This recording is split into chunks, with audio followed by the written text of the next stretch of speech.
देखो, reconstitution of firm, dissolution of firm, ठीक है। रिकॉन्स्टिट्यूशन ऑफ फर्म को अपन डिसोल्यूशन ऑफ पार्टनरशिप भी बोल देते हैं। दोनों में जो बेसिक डिफरेंस था वो क्या था कि अगर रिकॉन्स्टिट्यूशन ऑफ फर्म की बात हो रही है, इसका मतलब उसके कॉन्स्टिट्यूशन में कुछ ना कुछ चेंज आ रहा है, या तो पार्टनर आ रहा है या जा रहा है, या कुछ ना कुछ कॉन्स्टिट्यूशन में उनके एग्रीमेंट में कुछ ना कुछ चेंज आ रहा है, ठीक है। डिसोल्यूशन ऑफ फर्म, फर्म के ताला लग रहा है, फर्म बंद हो रही है। रिकॉन्स्टिट्यूशन ऑफ फर्म में फर्म बंद नहीं होती है। यहां तक अपन ने देख लिया था। रिकॉन्स्टिट्यूशन ऑफ फर्म में कौन कौन से टॉपिक हमारे कवर थे, क्या क्या बातें इसमें कवर हो सकती है। सबसे पहली बात हो सकती है आपकी एडमिशन ऑफ पार्टनर, किसी पार्टनर का एडमिशन। अगर कोई पार्टनर आता है तो भी क्या होता है, रिकॉन्स्टिट्यूशन होता है फर्म का। रिकॉन्स्टिट्यूशन एडमिशन के अलावा रिटायरमेंट, अगर रिटायर हो रहा है कोई पार्टनर तो भी ये होने वाला है, रिकॉन्स्टिट्यूशन फर्म बंद नहीं होगी। इसके अलावा रिटायरमेंट के अलावा अगर अपन बात करें तो एक्सपल्जन, किसी को अगर निकाल रहे हैं तो भी फर्म में बाकी के जो पार्टनर है अकॉर्डिंग टू एग्रीमेंट वो फर्म को कंटिन्यू कर सकते हैं।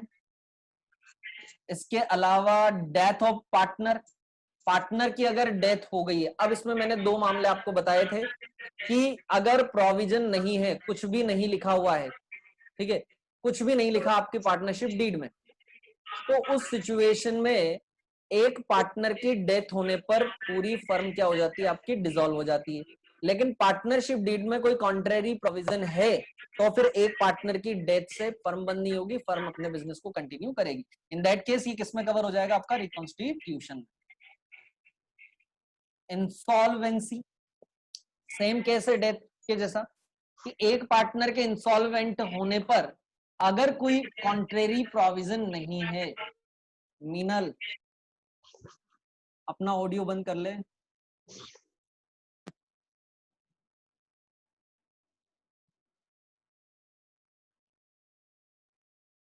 अभी ऑडियो वीडियो में किसी को कोई प्रॉब्लम तो नहीं आ रही, बोलो।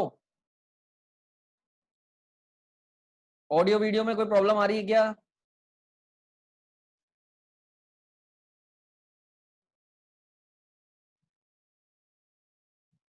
चलिए, तो इंसॉल्वेंसी वाला जो प्रोविजन है वो भी आपका सिमिलर है कि भाई कॉन्ट्रेरी प्रोविजन नहीं है तो एक पार्टनर की डेथ होने पर क्या हो जाएगा, पार्टनरशिप फर्म जो है वो डिसॉल्व हो जाएगी।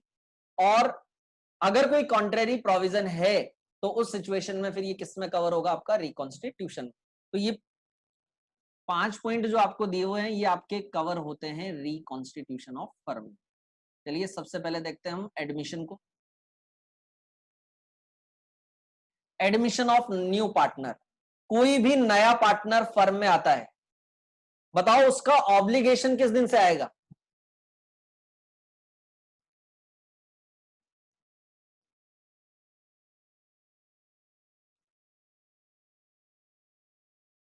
क्या नया पार्टनर पुराने ऑब्लिगेशंस के लिए लायबल होता है, बताओ।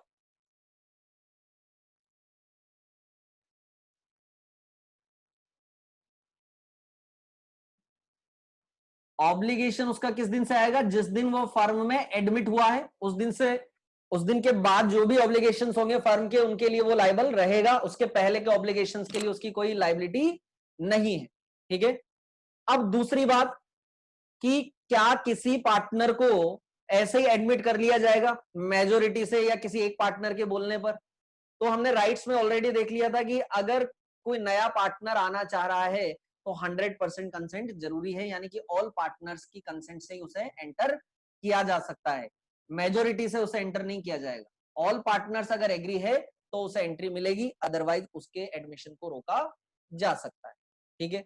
अब मुझे एक बात बताना, अगर कोई नया पार्टनर आया है, फॉर एग्जाम्पल वो पार्टनर बना 1 जुलाई 2020, इसके पहले के फर्म के अगर कोई ऑब्लिगेशंस है उनके लिए वो लायबल नहीं होगा।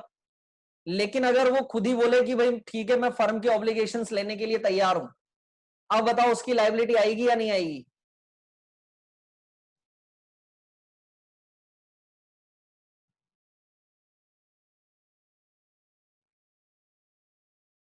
अगर वो खुद ही ऑब्लिगेशंस लेने के लिए तैयार है, बोल रहा है ठीक है आ बेल मुझे मार, तो ठीक है भैया ले तो ऑब्लिगेशन, तू पुराने ऑब्लिगेशंस के लिए भी क्या रहेगा, लाइबल रहेगा। लेकिन थर्ड पार्टी के लिए ये लाइबल नहीं रहेगा। यहाँ इंपॉर्टेंट बात जो है वो क्या है, थर्ड पार्टी। फॉर एग्जाम्पल अगर मान लो फर्म है आपकी XYZ एंड कंपनी, इसने लोन लिया है किसी बैंक से और बाद में इस फर्म में मिस्टर ए को इंट्रोड्यूस किया 1 जुलाई 2020 को, तो उस सिचुएशन में जो पुराना ऑब्लिगेशन है उसके लिए एक्स वाई और जेड तीन पार्टनर है, वही जिम्मेदार रहेंगे। ए ने अगर कोई ऑब्लिगेशन ले भी लिया है तो एक्स वाई और जेड के लिए उसकी लाइबिलिटी है। बैंक जो है डायरेक्टली ए के पास नहीं जा सकता है। हाँ एक सिचुएशन है, ए को बैंक में ले गए और फिर एग्रीमेंट में चेंज करवा लिया कि भाई ए भी अब आगे से लायबल होगा इस पर्टिकुलर लोन के लिए, तो फिर उस सिचुएशन में बैंक भी रेडी होना चाहिए, ए भी रेडी होना चाहिए। अगर दोनों रेडी है तो हमें कोई तकलीफ नहीं है, फिर ए के ऊपर ऑब्लिगेशन आ जाएगा। क्लियर है मामला, आगे बढ़े। अगला जो प्रोविजन है एडमिशन के बाद वो है आपका retirement of existing partner. Retirement of existing partner, कोई पार्टनर रिटायर होना चाह रहा है, कैसे रिटायर हो सकता है बताओ। कोई पार्टनर अगर रिटायर होना चाह रहा है कैसे रिटायर हो सकता है।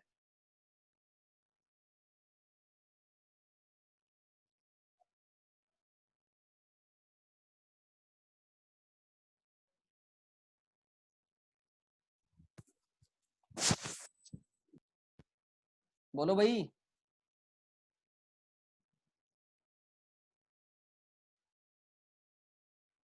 रिटायर कैसे हो सकता है कोई पार्टनर, सिंपल सा मामला है, अगर पार्टनरशिप एट विल है तो कोई भी पार्टनर बाकी के पार्टनर को नोटिस देकर, नोटिफिकेशन नहीं नोटिस, नोटिस देकर रिटायर हो सकता है। बाकी के पार्टनर को नोटिस देकर जो है वो रिटायर हो सकता है। अब रिटायर हो गया, अच्छा रिटायरमेंट किस डेट से माना जाता है, जो डेट नोटिस में मेंशन है, और अगर नोटिस में मेंशन नहीं है तो उस सिचुएशन में जिस दिन नोटिस रिसीव हुआ है रिमेनिंग पार्टनर्स को, उस दिन से उसे पार्टनर नहीं माना जाएगा। यानी कि उस पार्टनर का ऑब्लिगेशन कब तक का रहेगा, रिटायरमेंट की डेट तक का। इसके पहले के ऑब्लिगेशंस के लिए वो लायबल रहेगा, रिटायरमेंट के बाद के ऑब्लिगेशंस के लिए उसकी कोई लायबिलिटी नहीं आएगी। ठीक है, लेकिन यहां खास बात क्या है कि अगर रिटायर होने वाला पार्टनर जो है वो एक्टिव पार्टनर है, ध्यान से सुनना क्या बोल रहा हूं मैं, रिटायर होने वाला पार्टनर अगर एक्टिव पार्टनर है तो उस सिचुएशन में पब्लिक नोटिस देना जरूरी है, दुनिया को बताना जरूरी है कि भाई ये हमारी फर्म से रिटायर हो चुका है, हमारी फर्म से जा चुका है। ठीक है, तो उस सिचुएशन में पब्लिक नोटिस क्या है आपका जरूरी। जब तक आपने पब्लिक नोटिस नहीं दिया, या तो फर्म ने नहीं दिया या फिर उस खुद पार्टनर ने नहीं दिया, तब तक उसका ऑब्लिगेशन बना रहेगा, उसकी लायबिलिटी बनी रहेगी। क्यों बनी रहेगी, क्योंकि हम पहले भी डिस्कस कर चुके हैं कि अगर एक एक्टिव पार्टनर पब्लिक नोटिस नहीं देता है अपने रिटायरमेंट का, तो दुनिया की नजर में वो आज भी क्या माना जाता है, पार्टनर। और वो कौन सा पार्टनर होता है, पार्टनर बाय एस्टोपल। और पार्टनर बाय एस्टोपल यानी कि दुनिया वाले उसे क्या मान रहे हैं, पार्टनर मान रहे हैं। तो पार्टनर है तो फिर उस सिचुएशन में उसके ऊपर ऑब्लिगेशन भी आएगा। तो इसका मतलब क्या है कि पब्लिक नोटिस देना जरूरी है, और अगर पब्लिक नोटिस नहीं दिया है, रिटायरमेंट जो होता है उसका पब्लिक नोटिस देना जरूरी है। अगर आपने पब्लिक नोटिस नहीं दिया है तो जब तक पब्लिक नोटिस नहीं दोगे तब तक जो भी ऑब्लिगेशंस फर्म ने क्रिएट किए हैं उन सबके लिए वो रिटायरिंग पार्टनर क्या होगा, रेस्पॉन्सिबल होगा। नोटिस देने के बाद से उसकी कोई लायबिलिटी नहीं।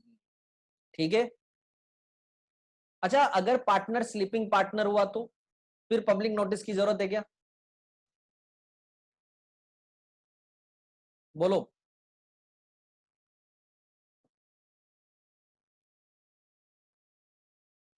फिर पब्लिक नोटिस की जरूरत नहीं है, बिना पब्लिक नोटिस के भी काम चल जाएगा। यानी कि पब्लिक नोटिस नहीं दिया है, जिस दिन वो रिटायर हुआ उस दिन से उसका ऑब्लिगेशन फर्म के लिए क्या हो जाएगा, खत्म हो जाएगा, उसके ऊपर कोई लायबिलिटी नहीं आएगी। नॉमिनल पार्टनर, देखो नॉमिनल पार्टनर तो बनाई कैसे है कि भाई उसकी उसका नाम दिया है, तो जब तक उसका नाम रहेगा तब तक वो पार्टनर माना जाएगा। अगर आप उसका नाम हटा दोगे अपनी दुकान से तो फिर वो ऑटोमेटिकली पार्टनर होना बंद हो जाएगा। ठीक है, अब देखो, किसी पार्टनर ने रिटायर होने का डिसीजन ले लिया, ठीक है, मुझे रिटायर होना है, नोटिस भी दे दिया। अब रिटायरमेंट ऐसे देख के तो नहीं लिया जा सकता कि भाई आज 31 मार्च है, आज के दिन ही मुझे रिटायर होना है, ईयर एंड है, तो बुक्स ऑफ अकाउंट जो है वो तैयार हो जाएंगे। किसी भी दिन बोला जा सकता है रिटायरमेंट के लिए, क्योंकि पार्टनरशिप एट विल है, कभी भी बोला जा सकता है रिटायरमेंट के लिए। अब कभी भी उन्होंने बोल दिया तो रिटायरिंग पार्टनर की फर्म में एसेट भी लगी हुई है, फर्म में कैपिटल भी लगी हुई है, फर्म में एडिशनल अमाउंट भी लगा हुआ है, तो उन सबका हिसाब किताब करना पड़ेगा, उन सबका सेटलमेंट करना पड़ेगा। तो इस सेटलमेंट में टाइम लग सकता है, हो सकता है 1 महीना लग जाए, हो सकता है 2 महीने लग जाए, तो सेटलमेंट में टाइम पीरियड लगेगा। तो उस सेटलमेंट के टाइम पीरियड तक फर्म में उसकी कैपिटल लगी हुई है, फर्म में उसकी एसेट्स लगी हुई है, भले ही अब वो फर्म का पार्टनर नहीं है, तो उस सिचुएशन में वो जो कैपिटल और वो एसेट लगी हुई है वो ट्रीट की जाएगी एज अ लोन। तो उस पर उस पर्टिकुलर टाइम पीरियड के लिए उस पार्टनर को 6% पर एनम से इंटरेस्ट लेने का राइट होगा, वो 6% पर एनम से इंटरेस्ट क्लेम कर सकता है। ठीक है, या फिर वो प्रॉफिट में उतने टाइम पीरियड के लिए प्रॉफिट में शेयर ले सकता है।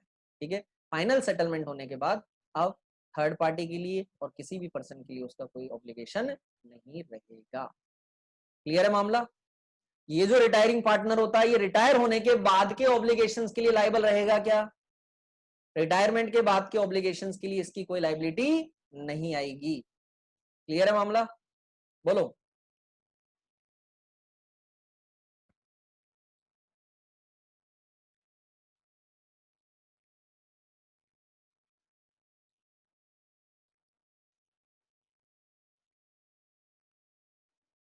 चलिए, ये बात हुई आपके रिटायरमेंट की। अब तीसरी बात, अभी हम किस पे चल रहे हैं?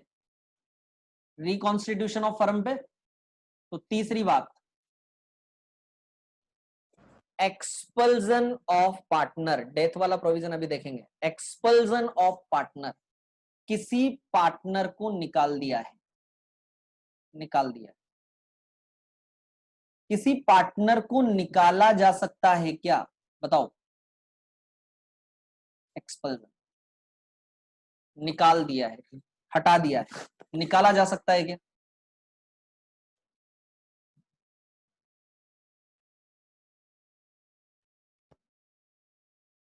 देखो, ये एक पार्टनर का राइट होता है, right not to be expelled. किसी पार्टनर को निकाला नहीं जा सकता। ठीक है, क्योंकि पार्टनर है, सब एक जैसे है, सब इक्वल है, कोई किसी का बॉस नहीं है, सब एक दूसरे के बॉस है, सब एक दूसरे के एजेंट है, तो पार्टनर को निकाला नहीं जा सकता, पहली बात तो। लेकिन अगर वो लेकिन अगर वो पार्टनरशिप फर्म के इंटरेस्ट के अगेंस्ट काम करता है, ठीक है, या पब्लिक इंटरेस्ट के अगेंस्ट काम करता है, तो फिर उसे निकाला जा सकता है। लेकिन इसके लिए डीड में, पार्टनरशिप डीड में स्पेसिफिक प्रोविजन होना चाहिए। क्या प्रोविजन होना चाहिए? कि अगर इसने पार्टनरशिप फर्म के इंटरेस्ट के अगेंस्ट काम किया तो फिर हम इसे निकाल सकते हैं। अब इसको निकालेंगे कैसे? बताओ। क्या कोई भी पार्टनर ऐसे बोल देगा चलो जाओ निकलो, धक्का मार देगा उसको कि भाई निकल, पब्लिक इंटरेस्ट में काम नहीं कर रहा है तू, या फर्म के इंटरेस्ट में काम नहीं कर रहा है, तो क्या ऐसे निकाल देंगे उसको? किस तरीके से निकाला जाएगा? निकालने का बेस क्या होगा?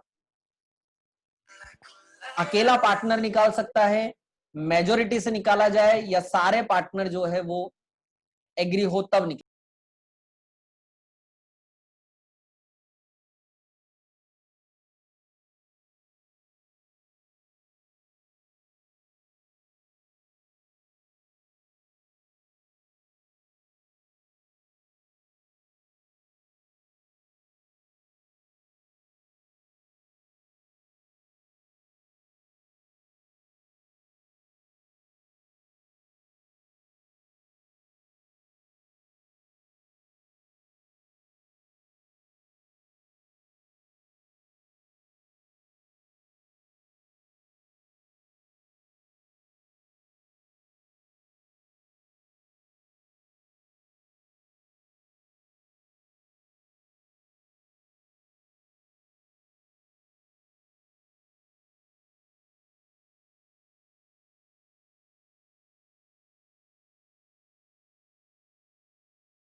जिसका भी अनम्यूट हो वो, जिसका भी म्यूट हो वो अनम्यूट हो वो म्यूट कर लो भाई, डिस्टरबेंस हो रहा है बाकी को, मुझे तो नजर आ नहीं रहा।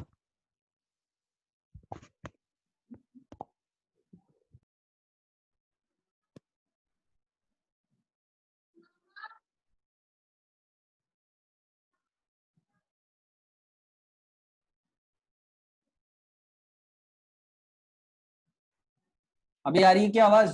अभी क्लियर है सबको? देखो इन चीजों का ध्यान रखो, जिसका भी अनम्यूट है वो बिल्कुल शांति से म्यूट कर ले उसको, कोई तकलीफ नहीं है, बाकी को डिस्टरबेंस नहीं होना चाहिए।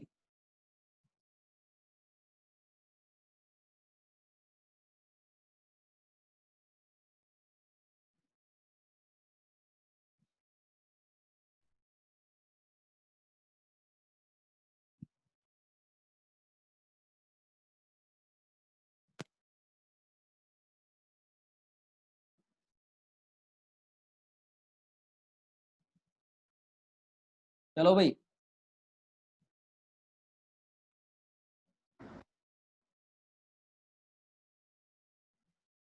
एक्स वाई और जेड तीन पार्टनर है, जेड को निकाला जा रहा है।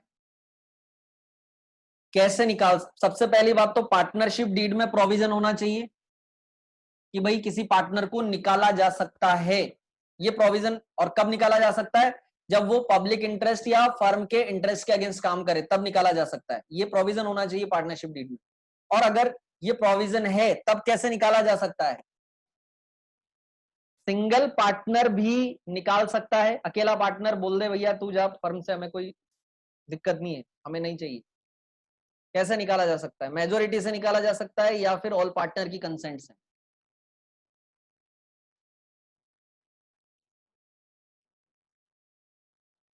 सब पार्टनर मिलके, सब पार्टनर कैसे निकालेंगे भाई? सब में तो जेड भी आता है, एक्स वाई और जेड भी सब में आता है, और जेड को हम निकालने जा रहे हैं, यानी कि 100% कंसेंट वाला मामला तो फ्लॉप हो गया। तो फिर कैसे निकाला जाएगा? मेजोरिटी से।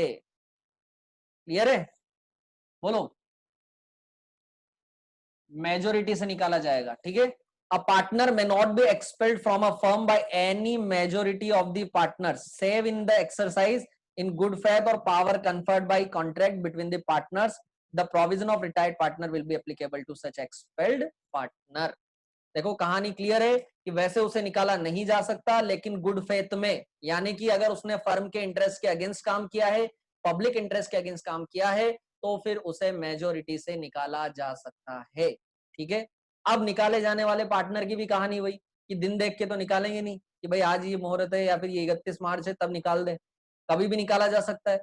तो निकाले जाने से पहले के ऑब्लिगेशंस के लिए वो लायबल होता है, उसके बाद के ऑब्लिगेशंस के लिए वो लायबल नहीं है। दूसरी इंपॉर्टेंट बात, निकाले जाने वाले पार्टनर के लिए भी पब्लिक नोटिस देना जरूरी है।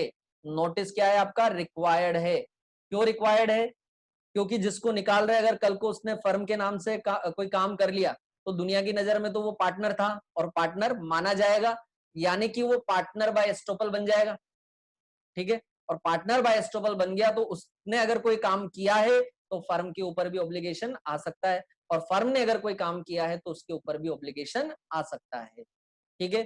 तो निकाले जाने का पब्लिक नोटिस आपको देना पड़ेगा। जिस दिन नोटिस दिया है उसके पहले के ऑब्लिगेशंस के लिए वो लायबल है, उसके बाद के ऑब्लिगेशंस के लिए वो लायबल नहीं है।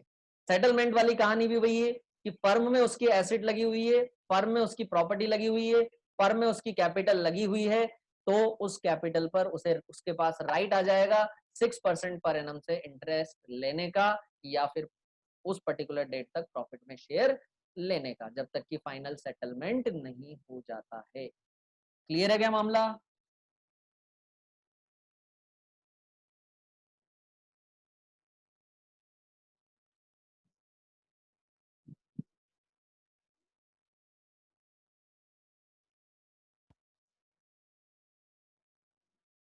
देखो वहां लिखा हुआ है, एक क्वेरी है अपने पास कि ये जो लॉ की लैंग्वेज है ये थोड़ी टिपिकल होती है। देखो इसमें क्या लिखा हुआ है, अ पार्टनर में not be expelled from a firm by any majority.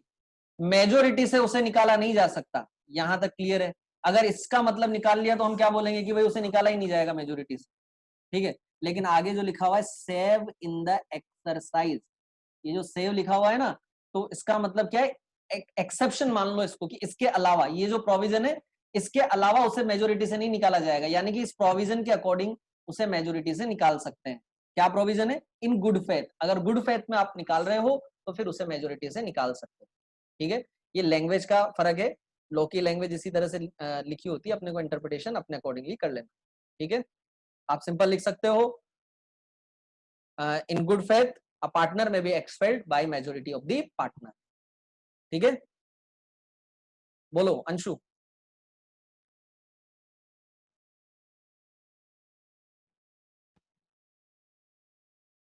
आगे बढ़े।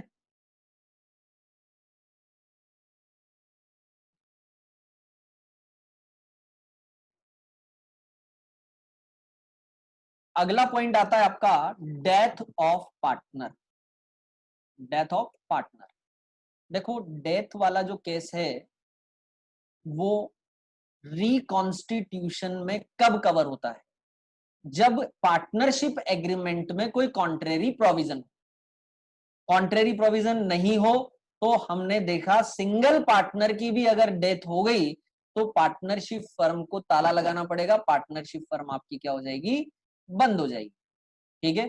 तो कॉन्ट्रेरी प्रोविजन है तब की बात कर रहे हैं। कॉन्ट्रेरी प्रोविजन किस तरह से है कि तीन पार्टनर है, अगर एक की डेथ हो जाएगी तो फर्म के एग्जिस्टेंस पर कोई फर्क नहीं पड़ेगा, फर्म आपकी जो है बिजनेस को कंटिन्यू करेगी। उस सिचुएशन की अपन बात कर रहे हैं।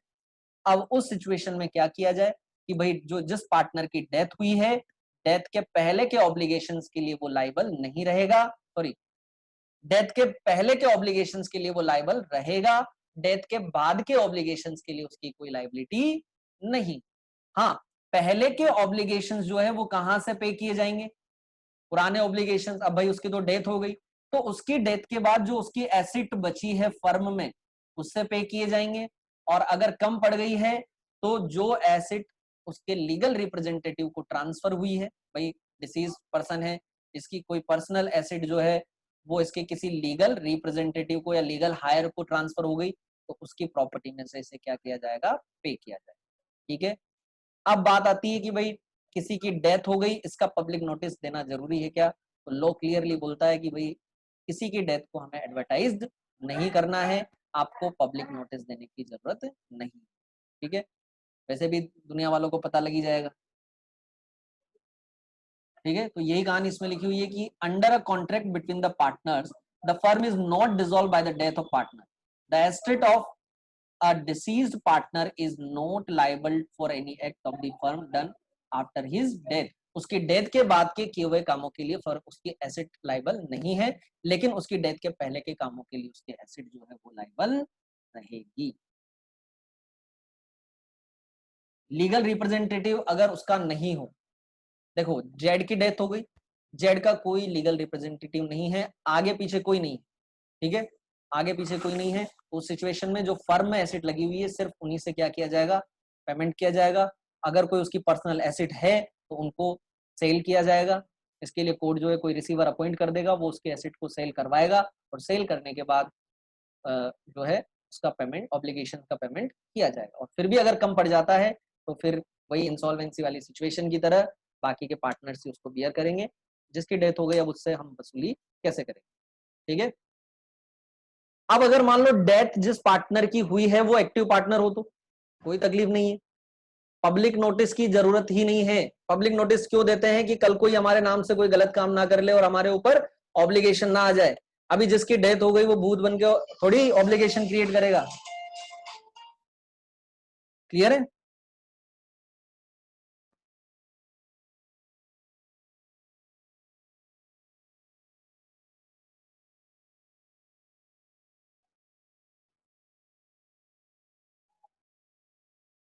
चलो आगे बढ़े।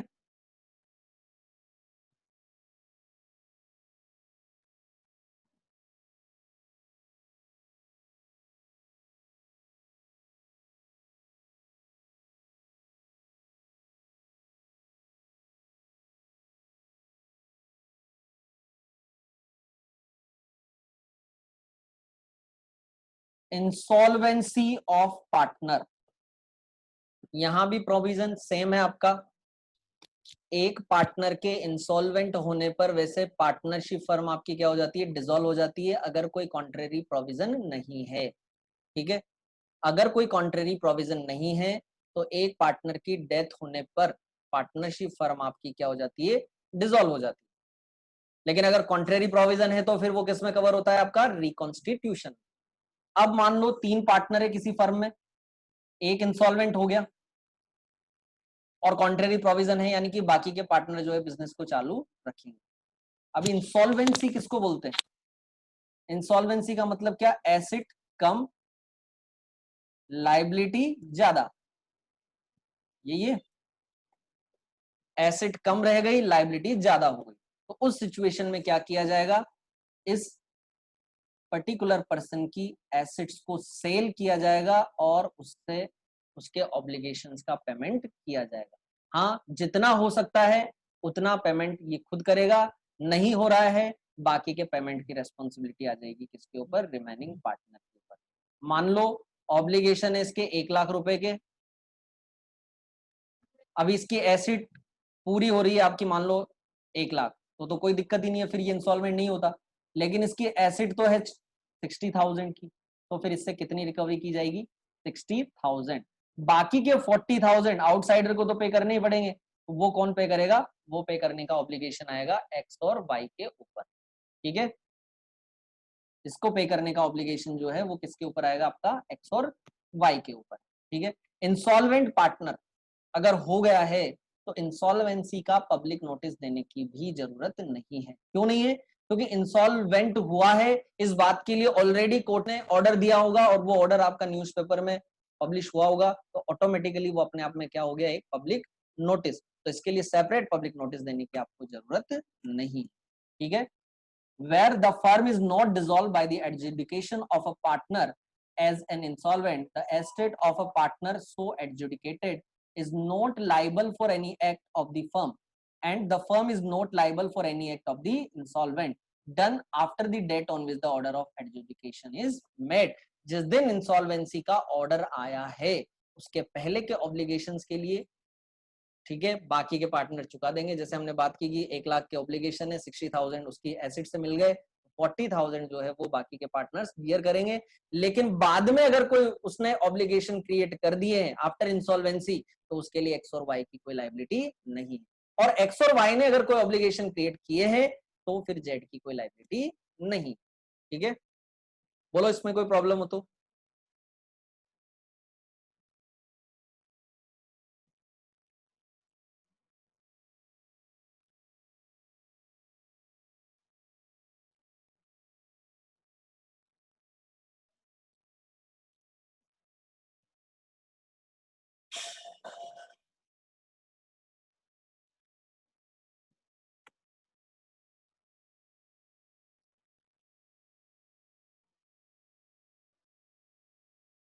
लास्ट पॉइंट इसमें है रिकॉन्स्टिट्यूशन में, देखो change in profit sharing ratio, change in profit sharing ratio. 3 partner है और तीनों का जो पीएसआर है वो है आपका 3:2:1। ये तीनों रेडी हुए, हम हमारा प्रॉफिट शेयरिंग रेशियो जो है वो चेंज करते हैं। एक्चुअल में हालांकि कोई चेंज नहीं आया फर्म के कॉन्स्टिट्यूशन में, लेकिन उनकी शेयरिंग जो है चेंज हो गई, तो इसे भी इन्होंने कवर किया है रिकॉन्स्टिट्यूशन। ठीक है, तो इसे भी आप रिकॉन्स्टिट्यूशन बोल सकते हो। हाँ, लेकिन इसमें एक मामला है, एक्स वाई जेड 3 पार्टनर है। ठीक है, जेड के पास काम करने का टाइम नहीं है, उसके पास और भी बिजनेसेस है, तो उसने इस फर्म के काम करने के लिए बी के साथ शेयरिंग कर ली, बी के साथ शेयरिंग कर ली। अब बी के साथ उसने शेयरिंग की एक्स और वाई से पूछकर, परमिशन लेकर या उनके साथ एग्रीमेंट करके।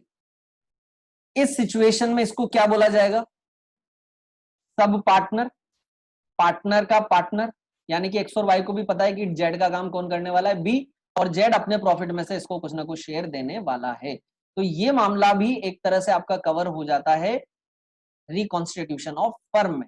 लेकिन इसमें एक अलग मामला हो सकता है, एक्स वाई जेड 3 पार्टनर है, जेड ने अपने काम को करने के लिए बी के साथ कॉन्ट्रैक्ट कर लिया, बी के साथ एग्रीमेंट कर लिया और प्रॉफिट शेयर करने की बात कर ली। एक्स और वाई को इसके बारे में पता नहीं है। तो देखो जेड का काम क्या था, पार्टनरशिप होती है आपकी एक एजेंसी रिलेशन, और एजेंसी जो है वो ट्रस्ट पे बेस होती है, और ट्रस्ट पे बेस इसका मतलब एक पार्टी दूसरे से कुछ नहीं छुपाएगी। तो इस सिचुएशन में फिर ये एक तरह से रिकॉन्स्टिट्यूशन नहीं माना जाएगा, ये गड़बड़ मामला है। अगर एक्स और वाई चाहे तो जेड को क्लेम कर सकते हैं, वो चाहे कि हम पार्टनरशिप फर्म को खत्म करें तो पार्टनरशिप फर्म को डिसॉल्व करने की बात कर सकते हैं। ठीक है, ये प्रोविजन जो है आपका रिकॉन्स्टिट्यूशन में कवर नहीं होगा। हाँ, पूछकर अगर उन्होंने as a sub partner appoint किया है बी को, तो वो आपका रिकॉन्स्टिट्यूशन में कवर हो सकता है। ठीक है, तो ये आपके ओवरऑल पॉइंट रिकॉन्स्टिट्यूशन से रिलेटेड। बोलो इन प्रोविजंस में अगर कोई प्रॉब्लम हो तो। कितने पॉइंट हो गए आपके? सबसे पहले admission of partner, death of partner, retirement of partner, expulsion of partner, insolvency of partner और change in profit sharing ratio. बोलो।